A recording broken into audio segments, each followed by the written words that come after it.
எங்களை பொறுத்தவரை நாம தெளிவான நிலையில இருக்கிறோம். தாவேகா கூட்டணி ஒரு அங்கம் என்று சொல்லுகிற அப்படிப்பட்ட நிலையை நாங்க ஏற்க மாட்டோம். கலந்துக்கவும் எங்களால இயலாது.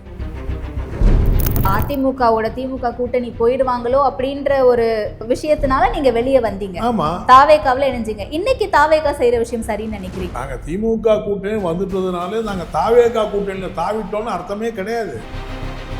பாஜக செய்த அதே குதிரை வீரத்தை இன்னைக்கு தாவேகா செய்யுதோ அப்படின்ற ஒரு கேள்வி எழும்போது அப்ப ரெண்டு கட்சிக்கும் பெரிய வித்தியாசமே இல்லைல்ல. பாஜகவும் இவங்களும் செய்யறது ஒண்ணுன்னே சொல்ல முடியாதுங்கிற வைகோ அவர்கள் பேசும்போது முதல்ல என்ன சொல்றாரு, விஜய் அவர்கள் தான் ரிசைன் பண்ணிடுங்க உங்க 2 எம்எல்ஏக்களையும். முதலமைச்சர் அவர்கள் அப்ப ரிசைன் பண்ண சொல்லி எம்எல்ஏக்களை, அப்ப உங்க மீது ஒரு நம்பிக்கை இல்லாம தான் இப்படியான ஒரு விஷயங்களை முதலமைச்சர் அவர்கள் செய்யறாருன்ற விமர்சனம் வைக்கப்படுதில்ல. சிபிஎம் உள்ளிட்ட கட்சிகளை திமுக விமர்சிப்பதை மட்டும் நீங்க கணக்கிலேயே கொள்ள மாட்டேங்கிறீங்க. விமர்சனம் செய்தாங்க, நான் இல்லைன்னு மறுக்கல. ஆனா முதல்ல தீக்கதிர்ல கட்டுரை வந்துச்சா இல்ல முரசொலியில கட்டுரை வந்துச்சா? இல்ல சார், போராடுறீங்க சார், நான் போராடவே கிடையாதுன்னு சொல்லல. இந்த ஆட்சியிலையும் இதை தொடர்ந்துகிட்டே இருக்கே. அது தொடருகிற வரை நம்ம போராடிக்கிட்டே இருக்க வேண்டியதான். தாவேகா அரசுங்கிறதுனால நாங்க ஏதோ மென்மையா நடந்துக்கிறோம்லாம் சொல்ல முடியாது. இது என்ன பாயசத்துக்கா? இதுதாமா பாயசத்தோட secret. Sweet and condensed milk from Milky Mist. பார்த்தாலே தெரியுது நல்ல super payasam. Sweet and condensed milk from Milky Mist. Aachi Masala. எந்த சமையலும் ருசி தேடும் ரகசியம். 20 ரூபாய். தி டிபேட் நேயர்களுக்கு வணக்கம். இன்றைய சிறப்பு நேர்காணலில் நம்மோடு இணைந்திருப்பவர் இந்திய கம்யூனிஸ்ட் கட்சி மார்க்சிஸ்டிலிருந்து தோழர் கே. பாலகிருஷ்ணன் அவர்கள். வாங்க பேசலாம். வணக்கம் சார். வணக்கம். நல்லா இருக்கீங்களா? ஓகே. எப்படி போய்கிட்டு இருக்கு இந்த ஆட்சி? அரசு இப்போ தான் 1 மாதம் ஆயிருக்கு. 1 மாதம் நம்ம கரெக்டாக போன மாதம் 13ஆம் தேதி பதவி ஏற்றாங்க. இப்போ 1 மாதம் கிட்டத்தட்ட தாண்டிடுச்சு. ஓரளவு இது வரைக்கும் சுமூகமாக போயிட்டுருக்காங்க. தமிழ்நாட்டில் இருக்கிற வேறு பல சம்பவங்கள் மட்டும்லாம் நடக்குதுங்கிறது ஒரு பக்கம் இருக்குதான். குறிப்பாக பெண்கள் மீதான பாலியல் கொடுமைகள், குழந்தைகள் பாதிக்கிறது, சாதிய ஆணவ கொலைகள் தொடர்ந்து நடக்குது போன்ற சட்டம் ஒழுங்கு போன்ற பிரச்சனைகள் இருக்க தான் செய்யுது. அது ஏதோ இந்த ஆட்சி வந்த பிறகு தான் இதெல்லாம் நடக்குதுங்கிற மாதிரி ஒரு தோற்றத்தை உருவாக்க முயற்சிக்கிறாங்க. அந்த மாதிரி சொல்ல முடியாது. அது ஏற்கனவே இருக்கிற சமூக சீரழிவின் விளைவாக தொடர்ந்து நடந்துக்கிட்டு இருக்கக்கூடிய சம்பவங்கள் இப்போது கூடுதல் முக்கியத்துவம் பெறுதுங்கிறது தான் பார்க்க வேண்டியது. ஆனால் அவங்க தேர்தல் பிரச்சாரத்தின் போது அப்படித்தானே பிரச்சாரத்தை முன் வச்சாங்க. இல்லை, பொதுவாக சமூகத்தில் இந்த மாதிரி நடக்கிற சம்பவங்கள் இந்த ஆட்சி வந்த பிறகு தான் இதெல்லாம் நடக்குது அப்படிங்கிறது உண்மையானா அது உண்மை இல்லை. ஏற்கனவே நடக்கிற சம்பவங்கள் நடக்குது. இதில் அரசு உரிய நடவடிக்கை எடுக்க வேண்டும் என்று தான் நம்மளும் வற்புறுத்திக்கிட்டு இருக்கோம். அவங்களும் சில நடவடிக்கைலாம் எடுத்திருக்காங்கிறத நம்ம இல்லைன்னு சொல்ல முடியாது. அது மட்டும் இல்லை, இப்போது வேறு பல நடவடிக்கைகள் அவங்க எடுத்திருக்கிறது நல்ல நடவடிக்கைகள் தான். என்ன மாதிரியான? குறிப்பாக இப்போ ஒரு 717 டாஸ்மாக் கடைகளை மூடி இருக்கிறதா அவங்க சொல்கிறது. அது மாதிரி காலை உணவு திட்டத்தை மேலும் விரிவுபடுத்தி புதிய மாணவர்களுக்கு அது விஸ்தரிச்சிருக்கிறது. இந்த மாதிரியான சில நடவடிக்கைகள் இப்போ பயிர்க்கடன்கள் பொறுத்தவரையில் அவங்க சொன்ன வாக்குறுதி இன்னும் முழுமையாக நிறைவேற்றலை. ஆனால் ஒரு பகுதி நிறைவேற்றியிருக்காங்க. அது ஒன்றுமே இல்லைன்னு சொல்ல முடியாது. ஒரு பகுதி நிறைவேற்றியிருக்காங்க. 5 வருஷத்துக்குள்ள நிறைவேற்றினா கூட ஒரு பகுதி நிறைவேற்றியிருக்காங்க. மீதியை நிறைவேற்ற வேண்டும் என்று நம்ம வற்புறுத்திக்கிட்டே இருக்கிறோம். அது மாதிரி இப்போ சட்டமன்ற கூட்டத்தில் ஆளுநர் உரை இதெல்லாம் முடிச்சிருக்காங்க. இனிமேல் நிதிநிலை அறிக்கை வருகிற போது தான் ஒரு அரசை பற்றிய ஒரு உரிய மதிப்பீடு செய்வதற்கான காலம் வந்துருச்சுன்னு சொல்ல முடியாது. ஓகே, குடியரசுத் தலைவர் ஆட்சி இங்கே வந்துடக்கூடாது அப்படின்றதுக்காக தான் எங்களுடைய சப்போர்ட்டை நாங்கள் அவங்களுக்கு கொடுக்குறோம் அப்படின்னு சொல்லி தான் ஆதரவு தெரிவிச்சிருந்தீங்க. அதன் பிறகு நீங்கள் வெளியே இடதுசாரி கட்சிகளின் ஒருங்கிணைப்பு குழு அப்படின்னு சொல்லிட்டு எல்லா இடதுசாரிகளும் இணைந்து ஒரு கூட்டணியாக இருக்கீங்க. தாவேகா கூட்டணியில் இருக்கீங்களா இல்லையா அப்படின்ற ஒரு கேள்வி எழுதே. இல்லை, நாங்கள் தாவேகா கூட்டணியில் எப்பயுமே இருக்கிறதா நாங்கள் என்றைக்குமே சொல்லலையே. தாவேகா அதாவது அன்றைய சூழ்நிலையில் தமிழ்நாட்டில் ஒரு ஆட்சி இல்லாத ஒரு குழப்பமான சூழ்நிலை வந்துவிடக்கூடாது. ஏன்னா திமுக தனிப்பட்ட முறையில் ஆட்சி அமைக்க முடியாது. நாங்கள் ஆதரித்தாலும் அதிமுகவை ஆதரிக்கிற பிரச்சனையே எங்களுக்கு கிடையாது. ஸோ அப்படிப்பட்ட சூழ்நிலையில் தாவேக ஆட்சி அமைப்பதற்கு எங்களுடைய ஆதரவு இருந்தால் தான் ஆட்சி அமைக்க முடியுங்கிற ஒரு சூழ்நிலை இருக்குது. அந்த சூழ்நிலையில் ஒரு ஆட்சியே இல்லாத ஒரு குழப்பமான சூழ்நிலை அல்லது அதை பயன்படுத்தி குடியரசுத் தலைவர் ஆட்சி வந்துடக்கூடாதுங்கிற ஒரே ஒரு காரணத்துக்காக நம்ம அந்த அரசாங்கத்தை ஆதரித்து கடிதம் கொடுப்பது முடிவு பண்ணணும். அதனுடைய அர்த்தம் தாவேகா தாவேகா கூட்டணின்னு இன்னும் தமிழ்நாட்டில் ஒன்றும் அமையல. அப்படிப்பட்ட சூழ்நிலை நாங்கள் தாவேகா கூட்டணியில் இருக்கிறீங்கிற கேள்விக்கே முகாந்திரம் இல்லாமல் இருக்கு. இல்லை, இன்னைக்கு அமைச்சர் திரு ஆதவர்ஜுனா அவர்களும் அமைச்சர் திரு ஆனந்த் அவர்களும் வந்து அழைப்பு எடுத்துட்டு போயிருக்காங்களே கூட்டணி கட்சிகள். இல்லை, எங்களை பொறுத்தவரையில் நாங்கள் தெளிவான நிலையில் இருக்கிறோம். நாங்கள் எந்த தோற்றத்திலேயும் தாவேகாவுடைய ஒரு அங்கம், தாவேகா கூட்டணியுடைய ஒரு அங்கம் என்று சொல்லுகிற அப்படிப்பட்ட நிலையை நாங்கள் வந்து ஏற்க மாட்டோம். எங்களை பொறுத்தவரையில் திமுக கூட்டணியில் நாங்கள் எல்லாரும் வெளியே வந்துட்டோம். அதிமுக கூட்டணிலையும் நாங்கள் ஒன்றும் இடதுசாரிகள் இல்லை. எங்களை பொறுத்தவரையில் இடதுசாரிகள் கட்சி சேர்ந்து தனியாக செயல்படுவது என்ற நிலையில் இருக்கிறோம். ஆனால் அதிமுக தாவேக அரசு கொடுத்துருக்க ஆதரவு தொடருமான ஆதரவு தொடரும். நாங்கள் ஒன்றும் அந்த அமைச்சரவையில் இல்லை. நாளைக்கு நடக்கிற கூட்டம் கூட வந்து நாங்கள் அதில் அந்த எல்லா கட்சிகளும் கலந்துக்கிற கூட்டத்தில் நாங்கள் கலந்துக்கவும் எங்களால் இயலாது. திமுக கூட்டணியிலேருந்து வெளியே வந்துட்டோன்னு சொல்கிறீங்க, அதிமுகவுடையும் கூட்டணியில் கிடையாது, இடதுசாரிகள் மட்டும் ஒரு கூட்டணியில் இருக்கும்னு சொல்கிறீங்க. அப்போ திமுகவும் அதிமுகவும் ஒன்றிணைய போகிறாங்க அப்படின்ற ஒரு பிரச்சனையை நீண்ட காலமாக தொடர்ந்து எழுப்பிக்கிட்டே இருக்கீங்களே. சமீபத்தில் வந்த தீக்கதிரில் ஐயா பே சண்முகம் அவர்கள் எழுதின அந்த தலையங்கம் கூட மிகப்பெரிய அளவில் பேசப்பட்டுச்சு, புடலங்காய் கூட்டணி அப்படின்ற மாதிரி. இந்த அளவுக்கு தொடர்ச்சியாக இதை விமர்சனம் செய்ய வேண்டிய அவசியம் என்ன இருக்குது? நீங்கள் அந்த கூட்டணியில் இல்லைன்னு சொல்லுங்க. அதாவது நாங்கள் வந்து தேர்தல் முடிஞ்ச உடனே ஒரு அரசியல் நாகரிகம் கருதி திமுக கூட்டணி தலைவராக இருக்கிற மு.க. ஸ்டாலினை போய் சந்தித்தோம். இந்த மாதிரி நம்ம அணி தோத்துட்டா கூட பரவாயில்ல, நம்ம சமாளிப்போம். அது அவரும் வேறு தோற்றுருந்தார். ஆகவே நாங்கள் வந்து தேர்தல் முடிஞ்ச அடுத்த நாளே நாங்கள் எங்கேயும் போயிடல, அது ஓட்டு எண்ணிக்கை முடிஞ்ச உடனே நாங்கள் எங்கேயும் போயிடல. தொடர்ந்து அவங்களோட கலந்துரையாடல் எப்போ பிரச்சனை வந்ததுன்னா திமுகவும் அதிமுகவும் சேர்ந்து பாஜகவுடைய ஆதரவோடு ஒரு புதிய ஆட்சி அமைப்போம் என்கிற ஒரு புது அஜெண்டா வர்றபோது தான் எங்களால் அதுக்குள்ளே இணைஞ்சு பயணிக்க முடியாது, நாங்கள் வெளியே வந்தோம். அந்த விஷயம் உங்களுக்கு எப்படி தெரிய வருது? அது எல்லா கட்சி தலைவர்களோடையும் அவங்க தான் பகிரங்கமாக விவாதிச்சாங்களே. எல்லா கட்சி தலைவர்களும் இருக்கிற நேற்று ஐயுஎம்எல் தலைவரே என்ன சொல்லியிருக்காரு, எங்கள் நாங்கள்லாம் இருக்கிற கூட்டத்தில் தான் அதை முன்மொழிஞ்சாங்கன்னு சொல்கிறாரு. அப்போ அது எப்படி இல்லைன்னு சொல்ல முடியும்? ஆகவே அப்படி ஒரு முயற்சி நடக்கிற போது தான் நாங்கள் வந்து அதுக்கான உடன்பட முடியாது, நாங்கள் வெளில வந்தபோது கூட நாங்கள் அவங்களோட ஏதோ சண்டை போட்டுலாம் வரல. ஆனால் அதுக்கு பிறகு தமிழ்நாட்டிலே ஒரு புதிய சூழல் வருகிற போது தாவேக அரசுக்கு எங்களுடைய ஆதரவு கடிதத்தை கொடுத்தோம். அதோடு நம்ம வந்து ஒரு நட்பு கட்சி என்கிற முறையில் திமுக உள்ளிட்ட கட்சிகளோடு ஒரு நட்பு கட்சி என்கிற முறையில் நாங்கள் இருக்கலாம்னு தான் நாங்கள் கருதுகிறோம். ஆனால் தொடர்ந்து திமுகவினுடைய சில தலைவர்கள் ஐடி விங்கில் இருக்கிறவங்க இவங்க ஏதோ வந்து திசை மாறி போயிட்டாங்க, அல்லது வந்து எங்களுடைய அனுமதி பெற்று தான் அந்த ஆட்சியில் வந்து போய் கலந்துக்கிருக்கிறாங்க, ஒரு கடன் வாங்கி தான் தாவேகா வந்து ஆட்சி அமைஞ்சிருக்கு, இப்படியெல்லாம் சொல்கிற போது ஏதோ சிபிஎம் சிபிஐ போன்ற கட்சிகள் எல்லாம் அவங்களுக்கு கட்டுப்பட்ட ஒரு கட்சி என்கிற மாதிரி ஒரு அபாண்டமான ஒரு விமர்சனத்தை நம்ம மீது வைக்கிற போது அதுக்கு நாங்கள் எதிர்வினையாற்ற வேண்டிய கட்டாயம் என்பது ஏற்படுது.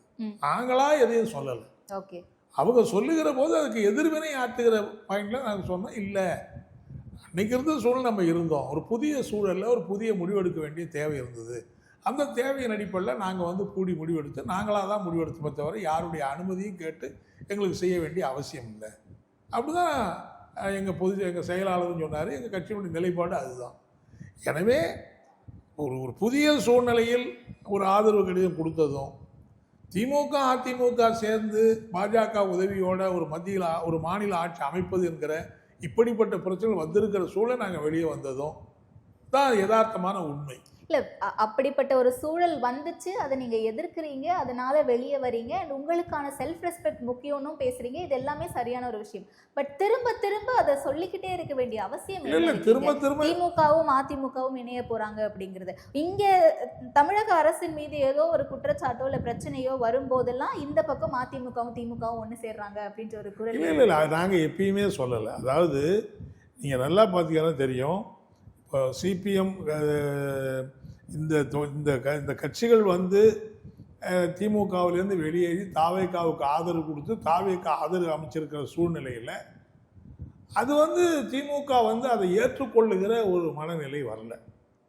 ஸோ அவங்க தொடர்ந்து தாவேகா விமர்சிக்கிறாங்கன்னா அது வேறு விஷயம், அதுக்கு தாவேகா பதில் சொல்லிட்டு போகிறாங்க, எங்களுக்கு அதுக்கு சம்மந்தமே கிடையாது.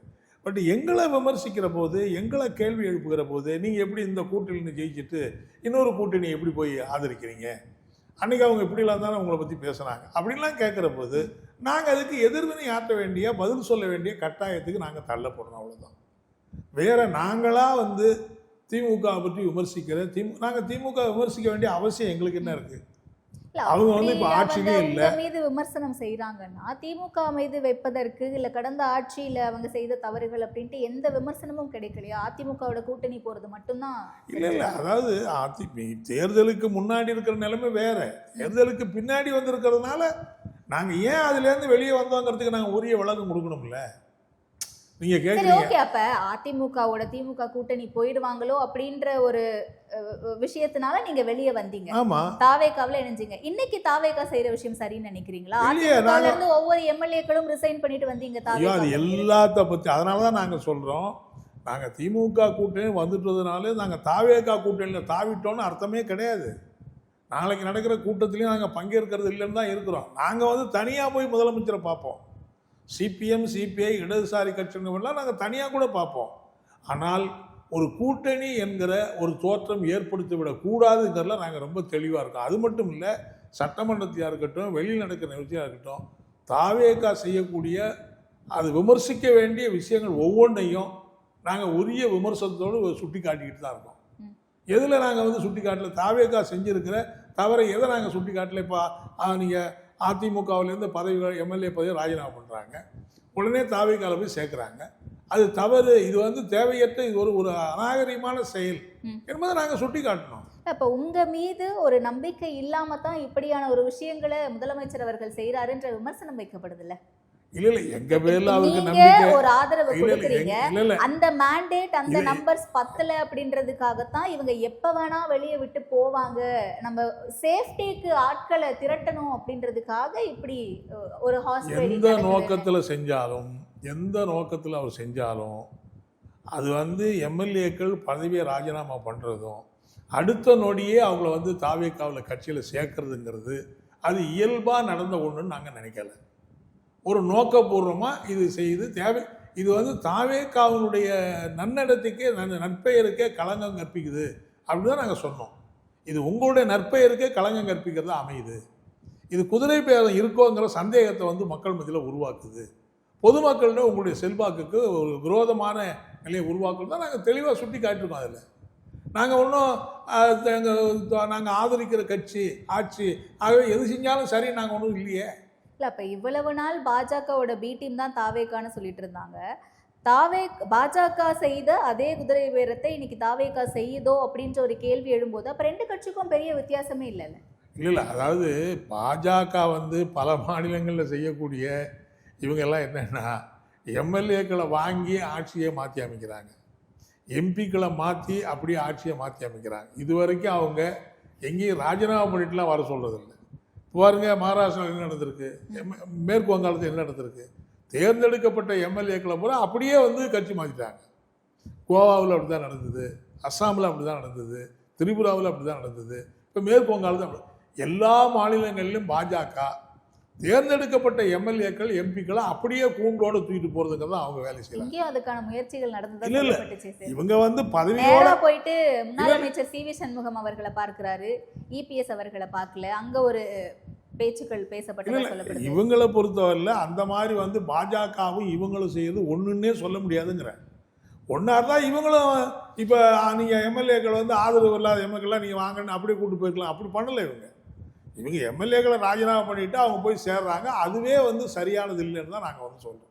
நாங்கள் அப்படி தான் சுட்டி காட்டியிருக்கோம். இது நீங்கள் சரியான நடைமுறை இல்லை, இது வந்து தேவையற்ற ஒரு சர்ச்சையும் தேவையற்ற சந்தேகத்தையும் உங்கள் மேலே உருவாக்குன்னு தான் நம்ம சொல்கிறோம். எனவே நாங்கள் ஒன்றும் அமைதியாக இல்லையே. தாவேகா அப்படி செய்கிற போது நாங்கள் எங்கே அமைதியாக இருந்திருக்கோம்? நீங்கள் வந்து நாங்கள் எங்களால் சுட்டி காட்ட வேண்டிய விஷயங்களை பூரா நாங்கள் எது சரியோ அதை சரின்னு சொல்கிறோம், எது தவறோ அதை தவறுன்னு அழுத்தமாக சுட்டி காட்டுறோம். ஓகே. அண்ட் இப்போ சமீபத்தில் தாவேக அமைச்சரவையில் இருக்கக்கூடிய சில அமைச்சர்கள் மீது நிறைய குற்றச்சாட்டுகள் வரதை பார்க்க முடியுது, வீடியோக்கள் வருது. மூத்த அமைச்சராக இருக்கக்கூடிய செங்கோட்டையன் அவர்களே ஸ்கூல் ஐடி கார்டில் வந்து ஸ்கேனுடன் கூடிய ஸ்கேன் பண்ணால் எல்லாமே சாதி உட்பட எல்லாமே வர மாதிரியான விஷயங்கள் வைக்கப்படும் சொல்கிறாங்க. அதை திரும்ப வாங்குறாங்க. ஸ்கேன் பண்ணால் சாதி உட்பட இந்த விஷயங்கள் எல்லாமே ஒரு ஸ்டூடெண்ட்டுடைய ஐடி கார்டில் வந்துடும் அப்படின்னு சொல்கிறாங்க. அதை திரும்பவும் அடுத்த நாளே திரும்ப பெறுறாங்க. இல்லை அதெல்லாம் நம்ம தெளிவாக சொல்கிறாங்க. அதாவது ஒரு அடையாள அட்டை கொடுப்பதுங்கிறதெல்லாம் நல்ல விஷயம்தான். ஆனால் அதில் சாதி மதம் என்பதெல்லாம் கொண்டு போய் சேர்க்கறதுங்கிறது சரியே கிடையாது. இல்லை சாதியை இப்படி இந்த விஷயத்த சொல்லிட்டு ஏன் அதை திரும்ப வாங்கணும்? இல்லை அது ஏற்கனவே அவர் வந்து ஒரு அர்த்தத்தில் சொல்லியிருக்காரு. பிறகு சரிங்க, ஒரு தவறு நடக்குது, தவறு நடந்த பிறகு அதை சுட்டி காட்டி திருத்திக்கிட்டால் நல்லது தானே. திருந்தவே கூடாதுன்னு நீங்கள் நினைக்கிறீங்களா?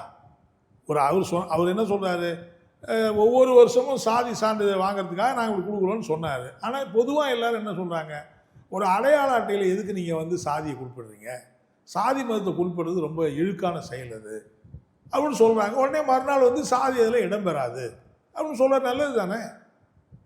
ஒரு அரசு வந்து ஒரு நோக்கத்தோடு செய்கிற போது அதில் தவறு, ஜனநாயகத்தில் அதான யதார்த்தம். ஜனநாயகம்னா என்ன, ஒரு அரசு செயல்படுகிற போது எதிர்கட்சிகளோ மாற்று கட்சிகளோ தவறை சுட்டி காட்டணும். சுட்டி காட்டுகிற போது தவறை திருத்திக்கிட்டால் அது நல்லது தான். அதே மாதிரி அமைச்சர் சரத்குமார் அவர்களுடைய வீடியோ ஒன்று வைரல், அதுலெல்லாம் முறையான ஒரு விளக்கம் கொடுக்குறாங்க. இதை பத்தி அரசு நாங்க உரிய நடவடிக்கை எடுப்போம், அது உண்மையா இருக்கும், உரிய நடவடிக்கை எடுக்க வேணுங்கிறதா நாங்க வற்புறுத்துது. தவறோ சரியோ இல்ல, நீங்க வற்புறுத்துறீங்க, பட் அரசு பேசணும்ல சார். தவறோ சரியோங்க, ஒரு அமைச்சர் மீது ஒரு விமர்சனம் வந்துட்டா அந்த விமர்சனத்துல உண்மை இருக்கா இல்லையா என்பதை விசாரித்து நிரூபிக்க வேண்டிய பொறுப்பு அரசுக்கு இருக்கு. அரசாங்கத்தினுடைய அமைச்சரவையில் இருக்கக்கூடிய அமைச்சரே இப்படி பண்றாரு, இன்னைக்கு அவங்க என்ன சொன்னாங்க, அதாவது வந்து அப்ப போதை ஒழிப்பை இந்த அரசு முழுமையா கொண்டு வருவாங்கன்னு எப்படி நம்பிக்கை வரும் மக்களுக்கு? அதாவது இது சம்பந்தப்பட்ட சம்பவம் நடந்தது 2 வருஷத்துக்கு முன்னாடிங்கிறாங்க, இப்ப நடக்கல. அவர் தாவேகா வந்த பிறகோ தாவேகா ஆரம்பிச்ச பிறகோ அது நடக்க, அது வேற விஷயம். எப்ப நடந்தாலும் தப்பு தான். அப்ப நடந்தா தப்பு இல்லை, இப்ப நடந்தா அப்படி நான் சொல்லலை. பட் அது சம்மந்தமாக வந்து ஒரு அமைச்சர் மீது இந்த மாதிரி ஒரு விசாரணை, ஒரு புகார்னு வந்த பிறகு நிச்சயமாக தாவேக அரசு வந்து அவர் பேரில் விசாரணைக்கு உத்தரவிட வேணும். அது எப்படி ஒரு அமைச்சர் மீது ஒரு குற்றச்சாட்டு வர்ற போது அது எப்படி நீங்கள் புறந்தள்ள முடியும்? எனவே நாங்கள் வந்து அழுத்தமாக சொல்கிறோம், நிச்சயமாக அவங்க விசாரிப்பாங்கன்னு நாங்கள் நம்புகிறோம். ஓகே. அண்ட் இப்போ தான் வந்து திமுகவுடைய கூட்டணி கட்சிகள் எல்லாரும் வெளியே வந்த பிறகு திமுக மீதான விமர்சனங்களை வைக்கிறாங்க. இதற்கு முன்பாகவே அவங்க அந்த விமர்சனத்தை வச்சிருக்கணுமே, ஏன் அப்பெல்லாம் அமைதி காத்தாங்க அப்படின்ற ஒரு விமர்சனம் எழுதியிருக்கேன். இல்லை, எங்களை பொறுத்தவரையில் நாங்கள் வந்து சொல்ல வேண்டிய விஷயங்களே அப்போ சொல்லிட்டு தான் இருந்தோம். எந்த ஒரு விஷயத்தையும் நாங்கள் சொல்லாமலாம் இல்லை. நீங்கள் வந்து 8 மணி நேர வேலை நிறுத்தத்தை மாற்றி சட்டம் கொண்டு வந்தபோது, அப்புறம் சாம்சங் தொழிலாளர் போராட்டம் வந்தபோது, மின்சார கட்டணத்தை உயர்த்தின போது, அதே மாதிரி சொத்து வரி உயர்த்தப்பட்ட போது, இப்படியான பல சம்பவங்களை அரசு செய்கிற போது, அதே மாதிரி தூய்மை பணியாளர்கள் போராட்டம் நடத்தின போது, இப்படியான பல விஷயங்கள் வருகிற போது எங்களுடைய கட்சியை பொறுத்தவரையில் நாங்கள் வந்து உரிய அளவுக்கு அவங்ககிட்ட சுட்டி காட்டியிருக்கோம், பகிரங்கமாக அறிக்கை விட்டுருக்கிறோம். ஆனால் ஒரே ஒரு வித்தியாசம் என்னென்னா, ஒரு பாஜகவை எதிர்த்த ஒரு போராட்டத்தில் திமுக வந்து ஒரு உரிய பங்காற்றக்கூடிய கட்சிங்கிறதுனால, இந்தியாவிலேயே அந்த கட்சிக்கு ஒரு முக்கியமான பங்கு இருக்கிறதுனால, அவங்களோடு சேர்ந்து ஒரு அணி அமைந்திருக்கிற சூழ்நிலையில் எந்த அளவுக்கு வற்புறுத்த முடியுமோ அந்த அளவுக்கு நாங்கள் வற்புறுத்துகிறோம். நாங்கள் வந்து எதிர்கட்சி தாளத்திலிருந்து வலியுறுத்துகிற மாதிரி வலியுறுத்த முடியாது. எனவே எங்களை பொறுத்தவரை சட்டமன்றத்தில் சொல்லியிருக்கிறோம், நேரடியாக சொல்லியிருக்கிறோம். நாங்கள் சிபிஎம்மை பொறுத்தவரை அப்படிலாம் ஆனால் வற்புறுத்தல் இருக்கிற வித்தியாசம் இருக்கான்னா வித்தியாசம் இருக்குது. ஒரு அணியில் இருந்து கொண்டு அதை விமர்சிப்பது என்பது வேறு, அதே வெளியில் எதிர்கட்சியாக இருந்து விமர்சிக்கிறதுங்கிறது வேறு. எங்களுக்கு அன்னைக்கு இருந்த தேவை என்னன்னா, பாஜக வந்து தமிழ்நாட்டில் பாஜக அதிமுகலாம் ஒன்றா சேர்ந்திருக்கிற சூழ்நிலையில் அவங்களுடைய அணி வெற்றி பெற்று விடக்கூடாது, அதுக்கு திமுகவை பயன்படுத்துவதற்கு அவங்களோட சேர்ந்த ஒரு மதசார்பற்ற முற்போக்கு கூட்டணியில் இறங்கியிருக்கிறோம். அந்த விஷயத்தில் திமுக உறுதியாக தான் இருந்தாங்க. பிஜேபியை எதிர்த்த போராட்டத்தில் அவங்க சோரம் போயிட்டாங்கன்னு சொல்ல முடியாது. எனவே அந்த அந்த அந்த நோக்கத்துக்கு பங்கம் இல்லாமல், பாதிப்பு இல்லாமல் நாங்கள் வந்து அரசாங்கத்தை விமர்சிக்க வேண்டிய விஷயத்தில் விமர்சித்தான் இருக்கோம். ஓகே, அப்ப அந்த இடத்துல ஒரு தோழமை சுட்டுதல் இருந்துச்சு, நாங்க கடுமையாவே கூட அந்த ஆமா விமர்சனத்தை சொல்லியிருக்கோம். அதனால எங்களை வச்சோம்னு வந்து அன்னைக்கு சொல்றீங்க. விமர்சனம் பண்ணி கட்டு எழுதியிருக்காங்களா? இப்போ இந்த இடத்துல கூட்டணியிலயுமே கிடையாது அப்படின்னு சொல்றீங்க. இந்த 50 நாட்கள்ல எந்த பிரச்சனையுமே இல்லைன்னு நினைக்கிறீங்களா தமிழ்நாட்டுல? பெண்கள் இப்போ பிரச்சனைகள் நீங்க வந்து இருக்குன்னு நீங்களே பெண்கள் மீதான சொன்னீங்க. பெண்கள் மீதான அதுதான். பெண்கள் மீதான அந்த வன்முறைகள், வன்கொடுமைகள். பாலியல் கொடுமைகள் இதெல்லாம் இப்போ தமிழ்நாட்டில் எங்களுடைய மாதர் சங்கம் வந்து தமிழ்நாட்டில் 4-5 மையங்களில் மிக பிரம்மாண்டமான பேரணி நடத்தியிருக்காங்க. கண்டன பேரணியும் நடத்தியிருக்கிறோம். அந்த ஆணவ படுகொலை எதிர்த்து தமிழ்நாடு பூரா எங்களுடைய கட்சி இன்னைக்கும் போராட்டம் நடத்திட்டு தான் இருக்குது. விவசாயிகள் போராட்டம், விவசாயிகளுக்கான கடன் தள்ளுபடி வேணுங்கிறத எங்க விவசாய அமைப்புகள் போராடிட்டு தான் இருக்குது. செவிலியர்கள் போராட்டம் நடந்துட்டு இருக்கு. அதான் நிறைய பிரச்சனைகள் நடந்துகிட்டு இது இருக்கு. எல்லாத்துலயும் ஆனா எப்படி வந்து தாவேக்காவை திமுக அரசு இருக்கும்போது போராட்ட முடியாம நசுக்குறாங்க, அனுமதி கொடுக்க மாட்டாங்கன்னு சொன்னாங்களோ, அதே மாதிரி தானே நேற்றைக்கு திமுகவுடைய போராட்டத்திலையும் கைது நடந்திருக்கு, அவங்க அனுமதிக்க மறுத்திருக்காங்க. அதாவது இந்த மாதிரி ஜனநாயக உரிமைகளை பறிக்கிறதுல திமுக செஞ்சாலும் சரி, தாவேகா செஞ்சாலும் சரி, தவறு தான். அந்த தவறை ஒருபோதும் நாங்கள் சுட்டி காட்டாமல் இருக்க மாட்டோம். அதுக்காக கண்டன குரல் கொடுக்காம இருக்க மாட்டோம். எனவே தமிழ்நாட்டில் 50 நாட்களாக நீங்கள் பார்த்தீங்கன்னா எங்களுடைய போராட்டங்கள், எங்களுடைய இயக்கங்கள் தொடர்ந்து நடந்துக்கிட்டு தான் இருக்குது. வேற சொல்லப்போனால் வேற திமுக உட்பட நேற்று இந்த பிரச்சனைக்கு போராடிருக்காங்க. ஆனால் தொடர்ந்து போராடுற இயக்கங்கள் எதுன்னு பாருங்கள்.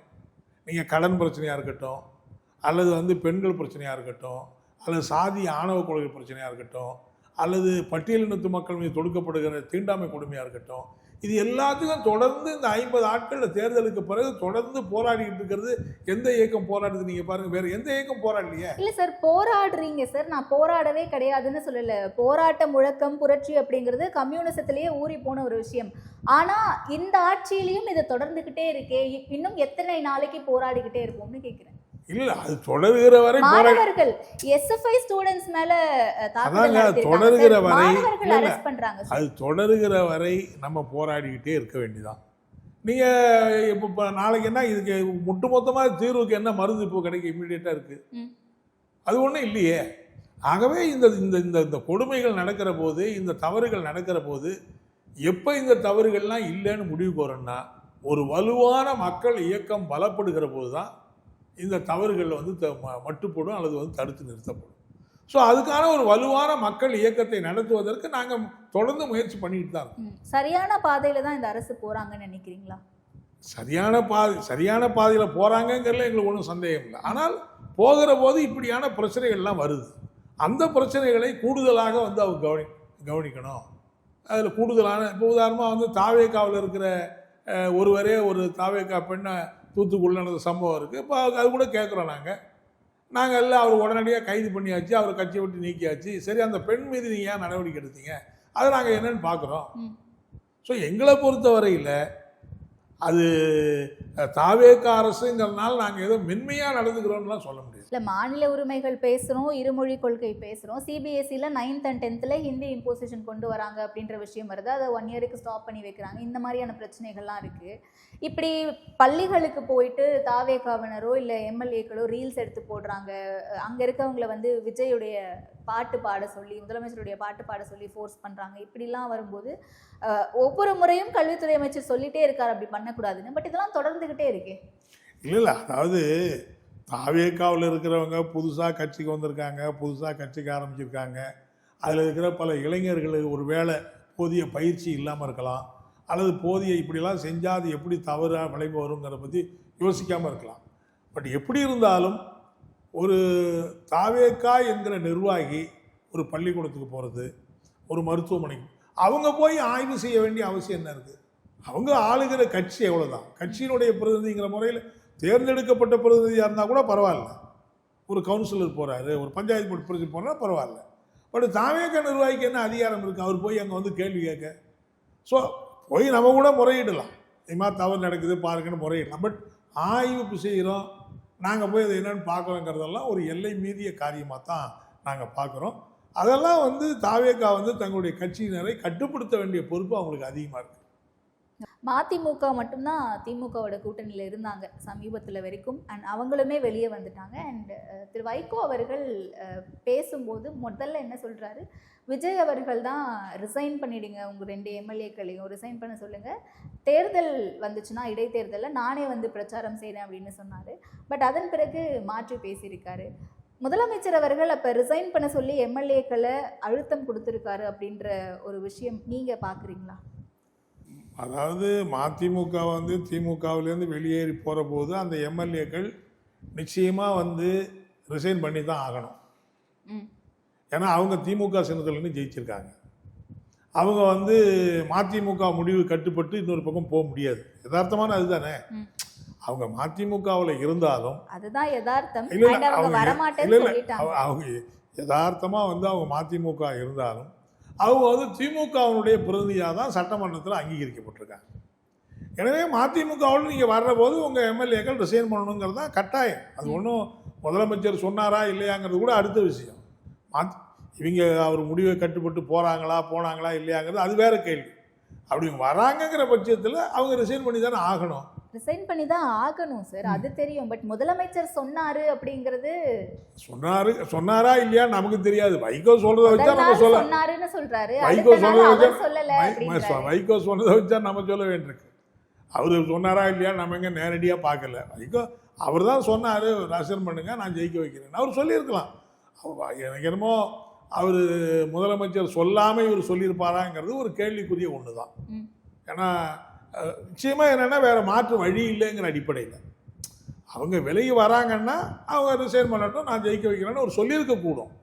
ஆனால் இவங்க இதில் ஒருத்தர் போகலை ஒருத்தர் போனாருங்கிற இன்னும் தாவா நின்றுச்சிக்கிட்டே இருக்குது. அது வேறு விஷயம். பட் அந்த அந்த அந்த அவங்க மதிமுகவினுடைய பிரதிநிதியாக இருந்து அந்த சின்னத்தில் ஜெயிச்சு அவங்க ஆதரவு கொடுத்தாங்கன்னா ரிசைன் பண்ணுங்கிற தேவை வரல. இவங்க திமுகவுடைய சின்னத்தில் என்ன ஜெயிச்சதுனால ரிசைன் பண்ணுங்கிற தேவை வர்றது போது அவர் சொல்லியிருக்கக்கூடும். அதை தான் நான் முன்னாடியே கேட்டேன். திமுக வந்து எங்களை ரொம்ப கண்ணியமாக தான் நடத்தினாங்க ஒவ்வொரு கூட்டணி பேச்சுவார்த்தையின் போதும் சரி, இல்லை தேர்தலுக்கு பிறகு தாவேகாவுக்கு ஆதரவு அளிக்கணும் அரசமைக்கிறதுக்கு அப்படின்னு கேட்கும்போதும் சரி அப்படின்னு தான் 2 கம்யூனிஸ்ட் கட்சிகளும் சொல்லியிருந்தீங்க. விசிகாவும் அதான் சொல்லியிருந்தாங்க. ஆனால் இப்போ கூட்டணியை விட்டு வெளியே வரும்போது மதிமுக உட்பட எல்லாருமே விமர்சனத்தை வைக்கிறீங்களே திமுக. இல்லை நாங்கள் அதான் சொல்லலை, முன்னாடியே சொல்லலை. இல்லைங்க நாங்கள் தெளிவாக சொல்லிட்டோம். நாங்களாம் வந்து திமுக மீது விமர்சனங்கள் வைக்கலை. அப்படி வைக்க வேண்டிய தேவை எங்களுக்கு என்ன இருக்குது? அவங்க ஒன்று ஆளுங்கட்சியாக இருந்தால் பரவாயில்ல. இன்றைக்கும் நாங்கள் நினைக்கிறோம் அவங்க பாஜகவை எதிர்த்து உறுதியாக குரல் கொடுப்பாங்கிற நம்பிக்கை இன்றைக்கும் எங்களுக்கு இருக்குது. நீங்கள் என்ன திரும்ப திரும்ப சுற்றி வளைக்க ஒத்துக்க மாட்டேங்கிறீங்கன்னா, அதாவது நாங்கள் வந்து தாவேகாவுக்கு ஆதரவு கொடுத்து அந்த ஆட்சி அமைத்து செயல்படுறதுங்கிற நிலைமை வந்த பிறகு சிபிஎம் உள்ளிட்ட கட்சிகளை திமுக விமர்சிப்பதை மட்டும் நீங்கள் வந்து இப்போ கணக்கிலேயே கொள்ள மாட்டேங்கிறீங்க. அப்போ திமுக எங்களை விமர்சிக்கிற போது தான் நாங்கள் திமுகவுக்கு பதில் சொல்ல வேண்டியிருக்கு. விமர்சனம் செய்தாங்க, நான் இல்லைன்னு மறுக்கலை, விமர்சனம் செய்தாங்க. ஆனால் முதல்ல தீக்கதிரில கட்டுரை வந்துச்சா இல்லை முரசொலியில் கட்டுரை வந்துச்சா? இல்லை, அதாவது ஏற்கனவே அவங்க பல மீடியாக்களில் சமூக வலைதளத்தில் பல பேச்சுகளில் சொன்ன பிறகு தான் எங்களுடைய நிலையை விலைக்கு நாங்கள் தீர்க்கதில் ஒரு கட்டுரை எழுதுன்னு ஆரம்பித்தோம். எங்களுடைய தயவுல தான் இந்த ஆட்சி நடக்குது அப்படின்னா எங்களுடைய வாக்குகள் அந்த பக்கம் இருக்கு, எங்களுடைய கூட்டணி கட்சிகள் அந்த பக்கம் இருக்காங்கன்றது சார். கூட்டணி கட்சிகள் எங்களுடைய அதாவது வந்து நாங்கள் திமுக கூட்டணியில் இருந்தோங்கிறது உண்மை, அதன் மூலம் நாங்கள் ஜெயிச்சோங்கிறது உண்மை. உங்க வாக்குகளும் அந்த சைடு இருக்கு. அவங்க ஜெயிச்சிருக்கிறதுலையும் அவங்கள மாதிரி 10,000 ரூபாய் எங்கள் வாக்குனாலே அவங்க ஜெயிச்சிருக்காங்கல்ல. இப்போ இதையே நம்ம போய் பேசிக்கிட்டு இருக்க வேண்டிய அவசியம் என்ன இருக்குது? ஒரு தேர்தல்னு வர்ற போது நாங்கள் உங்களை ஆதரிக்கிறோம், நீங்கள் எங்களை ஆதரிக்கிறோம். இப்போ ஒருத்தர் எழுதுறாரு இது நாங்கள் போட்ட பிச்சை அப்படின்னா நாங்கள் வேறு மாதிரி சொல்லலாம்ல. ஒரு சமூகத்தில் பேசுகிற ஒரு வலைதளத்தில் போடுறாரு இது நாங்கள் போட்ட பிச்சையினால தான் நீங்கள் அங்கே போய் சேர்ந்துருக்கீங்க அப்படிங்கிறாரு. அப்போ நாங்கள் வேறு மாதிரி விமர்சித்தோம்னா ஸோ இது மாதிரி தேர்தல் முடிஞ்சு போச்சு. நாம் 2 பேரும் வந்து ஒரு மியூச்சுவலாக தான் உங்கள்கிட்ட நாங்கள் வந்து இதெல்லாம் சொல்கிறோம். முதல் நாளே வந்து நன்றி சொல்கிறோம், அடுத்த நாள் வந்து பேசுகிறோம். எப்போ இந்த மாதிரி புதிய சூழல் வருகிற போது நாங்கள் வேற ஒரு நிலைக்கு போகிறோம், அவ்வளோதான். அப்படி போகிற போது கூட நாங்கள் திமுகவுடைய மீத வந்து ஒரு எதிர்கட்சி என்ற தோரத்தில் நாங்கள் போகலை, ஒரு நட்பு கட்சியாக என்றைக்கு இருப்போங்கிற அடிப்படையில் தான் போகிறோம். ஆனால் நீங்களும் அவங்க வந்து என்னென்னா இந்த மாதிரியான தேவையற்ற விமர்சனங்களை முன்வைக்கிற போது அந்த விமர்சனங்களுக்கு பதில் சொல்ல வேண்டிய கட்டாயத்துக்கு எங்களுடைய கட்சி தள்ளப்படுகிறதே தவிர எந்த ஒரு சூழ்நிலையிலும், ஏன்னா திமுக இன்னைக்கு ஆளுங்கட்சியாக இல்லை, அவங்க தோற்று போயிருக்கிறாங்க, இப்படிப்பட்ட இவ்வளவு நாள் நாங்கள் அவங்களோட தான் பயணம் பண்ணியிருக்கிறோம். இந்த சூழ்நிலையில் அவங்கள நாங்கள் போய் அபாண்டமாக தேவையில்லாமல் விமர்சிக்க வேண்டிய தேவை எங்களுக்கு என்ன இருக்குது? அவசியம் இல்லையே. அவங்களும் அதே மாதிரி எங்களை விமர்சிக்க வேண்டிய அவசியமே இல்லை. அவங்க என்ன தாவேக்காவை விமர்சிக்க போகிறதும் நாங்கள் சம்மந்தம் கிடையாது. தாவேக்காவையா நாங்கள் போய் அவங்க தாவேக்காவை கேட்குற கேள்விக்கெல்லாம் நாங்கள் பதில் சொல்ல போகிறது கிடையாது. நீங்கள் வந்து எங்களுடைய அனுமதி பெற்று தான் நீங்கள் வந்து அங்கே போய் ஆதரவு கொடுத்துருக்காங்க அப்படின்னா அது வந்து தமிழ்நாட்டு மக்கள் மத்தியில் ஒரு தவறான செய்தி கொண்டு, அப்போ ஏதோ திமுக கூட்டம் நாங்கள் இருந்தால் திமுகக்கிட்ட நாங்கள் அடமரம் போயிட்ட மாதிரி ஒரு எண்ணத்தை தானே, அதுக்கு நாங்கள் பதில் சொல்லணுமா வேண்டாமா? அப்போ அதுக்கு நாங்கள் பதில் சொல்கிறோம். இல்லை, நாங்கள் யாருடைய கட்டுப்பாட்டிலையும் இல்லை, நாங்கள் ஒரு சுதந்திரமான கட்சி, ஏன் நாங்கள் ஒரு முடிவு எடுக்கிற போது இன்னொருத்தரை கேட்டுக்கிட்டு தான் முடிவு எடுக்கணுங்கிற அவசியம் எங்களுக்கு இல்லை அப்படின்னு தெளிவாக சொல்ல வேண்டியிருக்குல்ல. இப்படி சொன்னாக்கா நீங்கள் ஏன் திமுக விமர்சிக்கிறீங்கன்னு கேட்டால் நான் என்ன பதில் சொல்ல முடியும்? இல்லை, இன்றைக்கு திமுக தனித்து விடப்பட்டதா கூட்டணி கட்சிகளால் அப்படின்ற தலைப்புகளை நிறைய பார்க்க முடியுது. அதை தாண்டி நாடாளுமன்ற உறுப்பினர் ஆர் ராசா அவர்கள் சொல்கிறாரு ஒரு கல்யாணத்தில் பேசும்போது, நம்ம தனித்தே இனிமேல் தேர்தலில் போட்டியிடுவோம், தனித்து களம் காண்போம், இதற்கு தலைவர் நீங்கள் தான் பரிசீலிக்கணும் இதை அப்படின்னு சொல்லிட்டு. அப்படியான ஒரு சூழல் வருமா? இல்லை, எதிர்காலத்தில் என்ன வரும்னு நம்மளால இப்போ சொல்ல முடியாது. எதிர்காலத்தில் இப்படி அப்படி மாறலாம், அப்படி இப்படி மாறலாம், எது வேணாலும் நடக்கலாம். பட் இப்பொழுதைக்கு நம்மளால் எதையும் வந்து யூகம் பண்ண முடியாது. இப்போ திமுக தனியாக இருக்காங்கிறது உண்மைதான், இடதுசாரிகள் தனியாக இருக்கோங்கிறது உண்மைதான், இடதுசாரிகள் நாங்கள் வேறு எந்த அணியிலும் இல்லைங்கிறது உண்மைதான். எதிர்கால அரசியல் என்ன சூழ்நிலை வருதுங்கிறத பொறுத்து தான். ஒருவேளை திமுக வந்து தனியாக தான் பயணிக்கணும் முடிவு பண்ணால் அதை எப்படி நம்ம வந்து கேள்வி கேட்க முடியும்? அது அவங்களுடைய சொந்த உரிமை. திமுக என்ன வேணாலும் முடிவு எடுக்கலாம், அது அவங்களுடைய சொந்த உரிமை. அதை நீங்கள் எப்படி முடிவு எடுக்கலாம் நாங்கள் ஒன்றும் கேட்க முடியும். இன்றைக்கி இருக்கிற சூழ்நிலையில் அவங்க தனியாக இருக்காங்கிறது தான் யதார்த்தமான உண்மை. எதிர்கால அரசியல் சூழ்நிலை என்ன கட்டாயப்படுத்துதோ அப்படி ஒரு அதுக்கு அந்த சூழ்நிலைக்கு ஏற்ப யார் வேணாலும் முடியும். ஆனால் எதிர்காலத்திலேயும் அவங்க தனியாக தான் பயணிப்போம் அப்படின்னு ஒரு முடிவுக்கு வந்தாக்கா நாங்கள் அதை கேள்வி கேட்க முடியாது, அது அவங்களுடைய சொந்த உரிமை. ஓகே, ஸோ அப்போ பொறுத்திருந்து என்ன நடக்கும்னு பார்ப்போம் சார். தெளிவான விளக்கங்களை கொடுத்தீங்க, நேரத்திற்கு நன்றிம்மா.